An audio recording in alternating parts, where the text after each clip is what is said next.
everybody. Welcome to Boca Goes Live. I'm Marie Speed, editor of Boca Raton magazine, and today I'm talking to Randy Schultz, our popular City Watch columnist at bocamag.com, our website. Randy's been covering South Florida as a journalist for 46 years, and he's lived in Boca with his family for just about that long. He's been doing commentary on politics and City Hall for us since, I think, 2014. And before that, he was editorial page director at the Palm Beach Post, among a lot of other things in his long career. Today, I wanted to catch up with him to talk about South Florida is starting to open up after the coronavirus. I want to kind of find out how we did, where we going, what's he thinking. And so I'm going to start with that. How do you think Boca and Delray did with the steps they took in handling this pandemic? I think the first thing to note is that we're not after the virus yet. The virus is still going on. So we're doing all this reopening in the middle of it. I think the most interesting thing about Boca Raton and Delray Beach was the general collective agreement among the elected officials on how to proceed. There was very little disagreement. Jeremy Rogers on the city council in Boca was the outlier in terms of being aggressive on reopening. But in general, both cities were very cautious. The city managers, Lee Fennell in Boca and George Gretzis in Delray Beach, declared states of emergency in mid-March. And because even though there weren't in-person city council and city commission meetings, each manager talked with all 5 elected officials at least once every day, sometimes more. So there really weren't any surprises about what was done. And Boca was a little bit more aggressive, closing the beaches earlier than Delray Beach, which provoked a little heartburn in Delray. But everybody in the administration in Boca Raton said that they wanted to act as soon as possible and aggressively as possible because they saw Broward County emerging as a hub and a hotspot, and they see themselves as the most southernmost city in Palm Beach County. They wanted to try to block it as much as possible, which I think they did in terms of the coast. A good many of the cases in South Palm Beach County have been in nursing homes and senior centers. And a lot of those are outside the city. So I think both of them actually did quite well. Yeah, and I think it was interesting how the Tri-County region kind of behaved as a region, which I always like to see. I mean, the virus didn't know any boundaries, and I thought that was I was interested in that. And the communication I thought was good too. At least the city of Boca communication was excellent. I think so. I would say that the 3 counties acted together up to a point, but in mid-May, there was a lot of pressure from a couple of Palm Beach County commissioners to move quicker. And so the county then said, we want to go faster than Broward and Dade, and did so. And that caused some problems with when the beaches would open in Boca Raton and Delray Beach. So by that time, there was so much pressure building to open things up. But at the very outset, I think that everybody was sort of in lockstep until that pressure happened. And we all know when that was, and people were chomping at the bit, and, look what's happened. But the beaches sort of became a seminal issue. Mm-hmm. I'm not sure that it was in proportion to the real people who were being hurt, businesses, but the beach kind of became, this is a really bad pun, a line in the sand for people. It's such a South Florida thing. It is. Everybody can go to hell, but open those beaches. Right. So what can we take away from this? What do you think we could have maybe done better? I mean, this was a first time out for everybody. So I think given that, things went well, but I think when it comes back, I think everybody now is wondering what happens. How many new cases will we get, as we already are in Palm Beach County in the 17 days since reopening phase 1 began? There are more cases than there were in the 17 days before reopening. So they're going to come. the question is, will they overload the hospitals? Can the cities handle them? Both the people who run Boca Regional Hospital and the people who run Delray Medical and West Boca Medical Center say they have the space. Their big issue was that they had so many people who canceled elective procedures and visits that they were really hurting financially. So there will be more cases. Will they be serious cases? Will there be contact tracing in place to try to isolate and identify these cases and stop massive outbreaks? And then the biggest challenge, which is outside both cities, but they're involved in a way, is the schools for August. That's what I was going to ask you. What are we looking at now? What are we facing? The schools are a huge problem. Well, I in my blog post today, I had a quote from Frank Barbieri, who's the school board chairman, and he's a very honest guy. And he said, some problems almost seem insurmountable.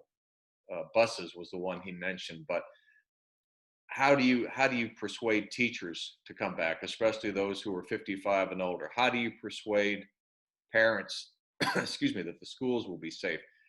It's an awful lot to do in a very short time, and I think, but it's so key because there are parents who literally need the schools open so they can go back to work. They have to have their kids going somewhere. Now, one possibility is that you could have distance learning for the high school students because they're older and they don't always need the parents around to help them with the distance learning. But there is not a whole lot of coordination from the state.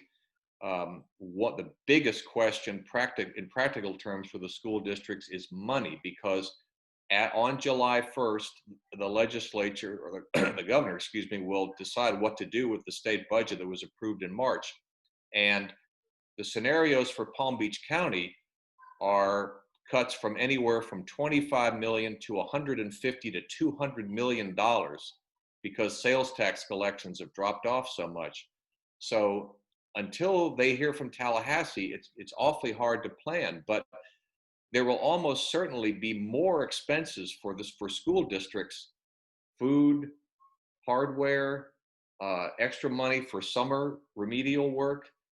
It's such an unknown. And then right after that, of course, you've got Florida Atlantic University and Lynn University. Now, the Board of Governors, which oversees the public university system, has said students will be back this fall on campus, but everybody's got to submit a plan, FAU included, on June 23rd, and then we'll see what the Board of Governors says. There will be no summer vacations for anybody in education or government in South Florida this year. It's an incredibly important time. Yeah, and to the really important stuff. What about college football? What are you thinking? Well, now look, I went to the University of Tennessee, so just like all those, that's unfortunate. That's really unfortunate. But go ahead. All those Gators out there, I know that it is holy writ that in the fall there is SEC football. But the only thing I've heard so far is that most university presidents have said, if we don't have students, we're not having sports. We're not having football. Right. Now, if students are back, the only comparison I can give you is that the Dolphins have submitted a plan for games with a maximum of 15,000 students. So practically speaking, again, in the SEC, you may have a very limited number of people in the stands, but I don't know if you can establish social distancing rules for tailgate parties outside the stadium. So, in Baton Rouge, where the LSU fans have grills that are a city block long, it's going to be tough. But there will be, let's face it, a lot of social, political, and cultural pressure to get those games played. But even in the SEC, I think you are going to see parents really think twice and a third time about sending their kids back on campus. It's like everything else, Marie. If you get the public health part of this fixed or on track to a certain degree, everything else will follow. The economic piece will follow, the education piece will follow. But I agree with you. But if so people, I mean, ever since the reopening, there are the people who are trying to do things right, and then there's everybody else right, on right. Atlantic Avenue smashed into bars. Yes, You I know, know. Well, it's frustrating. it really is frustrating, and I think it's most frustrating for the people who have the most at stake, which are these businesses, which are parents, because it we're at the risk of a selfish few making things bad for everybody. And I will say that there has been so little guidance at times from Washington and Tallahassee. There are guidelines out there and metrics that are supposed to help you know when to move from one phase to the other. But for example, when Palm Beach County said, let us open early, they hadn't met the metrics yet, and they got to do it anyway. So, I and don't think anyone's meeting the metrics in the whole no, country. no, not at this point. And there is no nationwide testing program. There is in Florida no contact tracing program, although there are such programs in other states. So I know that the news media, that's us, will always pay attention to the people who are behaving badly. But the majority of people are much more cautious. New cell phone data came out this week nationwide, and you can see that in South Florida, people are out more than they were a month ago, but they're not out the way they were 6 months ago.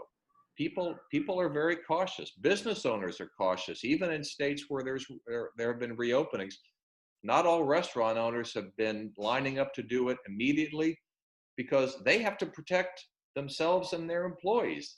And I think we have to all get away from the idea of saying, I want this because I miss this and I want that, and start to think about community good. We all miss lots of things, but we won't get them back as soon as possible if we think about ourselves only and ourselves first.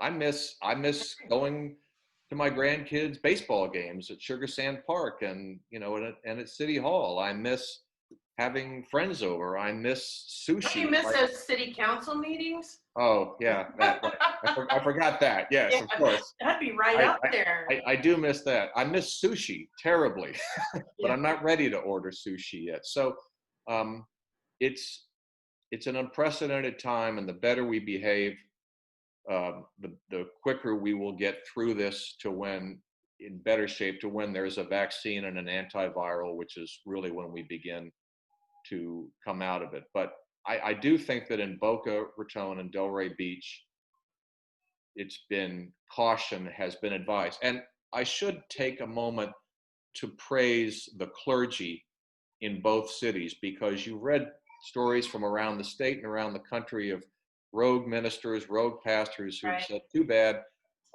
we're going to be together. This has not happened at all in Boca Raton and Delray, and it hasn't been anything that the cities have enforced.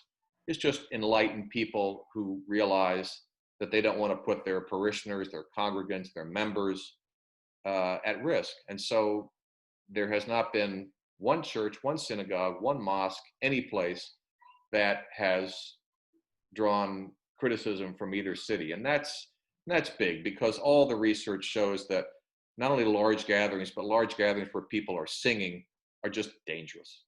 Right. And we got to sign off in a minute because we only had a few minutes, but I'm going to sneak in one question. I just had to. I was very impressed with the way that Boca Raton and Delray Beach handled the protests for George Floyd and his death. They kept everything peaceful. There was a lot of empathy. And I wondered if you had anything to say about that. Only that I agree, and both cities deserve a lot of credit. I'm just going to note, because Delray Beach obviously has such a much higher minority population than Boca Raton, that as long as I've been writing this blog, I've been impressed by the rapport that the police department has in the African American and Haitian neighborhoods. It's impressive. It was the case under Chief Goldman, It seems to remain the case under Chief Sims, and to combine that with the gesture Monday night by the state troopers at I-95 and Glades Road, who briefly knelt and I think de-escalated what might not have been tense, but certainly could have been, given where everything else was happening. I think it's impressive, and it's a tribute to the departments in both cities. Boca Raton, of course, has a very new chief, but she's been with the department for many years. Each chief seems to know his and her community, and that's what everybody in the wake of George Floyd has been saying. You can't have a police department that looks at its citizens as the enemy. You have to look at it as potential allies. Well, we have to talk more. I'm so glad to see you. I've missed your face. Me too, Marie. Even if it's, virtual, it's great. Thank you so much for speaking with us. And, virtual hugs and to the whole community. And as the Queen said to her subjects, we'll be together again. All right. Thank you, Randy. And that's Thank you. for Boca Goes Live today. Thank you. Thank you.